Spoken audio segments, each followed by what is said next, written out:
Do you think hypocrisy exists in media as well? In this country? It's everywhere, it's omnipresent. कुछ दिनों पहले अनुराग कश्यप की तरफ से आया हिपोक्रेसी पर एक इम्पोर्टेंट रिमार्क।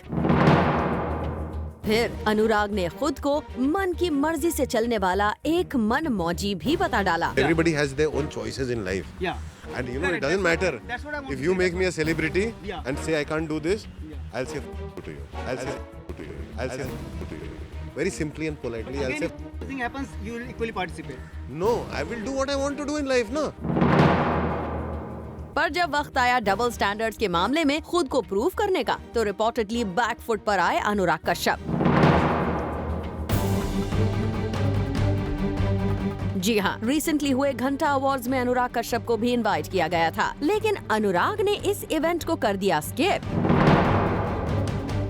और सोर्सेस से पता चला है कि दरअसल इस इवेंट में भी AIB की ही तरह इंडस्ट्री के टॉप बॉलीवुड स्टार्स का मजाक बनाया गया है। सलमान खान, शाहरुख खान और आमिर खान, इंडस्ट्री के तीनों टॉप खान ही नहीं, वहाँ मौजूद सोर्सेस की माने तो यहाँ कई टॉप बॉलीवुड सेलेब्स का मजाक बनाया गया।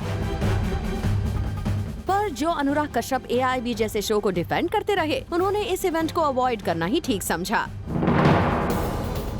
और जब अनुराग फाइनली इस इवेंट पर नहीं पहुंचे, तो सुनने में आया है कि अपेरेंटली यहाँ अनुराग का भी मजाक बनाया गया। ऐसे में सवाल ये भी कि क्या अनुराग वाकई AIB जैसे शो के मुद्दे पर अपनी बेबाक राय रखते हैं, या फिर इस शो में आकर एक बार फिर किसी कंट्रोवर्सी में घिरने की बात से वो घबरा गए।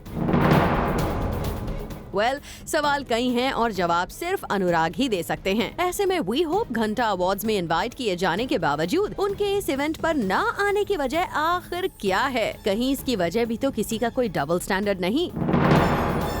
Do you think hypocrisy exists in media as well? In this country? It's everywhere, it's omnipresent. तो इस अवार्ड्स नाइट को स्किप करने का मूव अनुराग ने आखिर क्यों लिया, ये हम उनसे पूछकर आपको जरूर बताएंगे। Bureau report, zoom, Mumbai.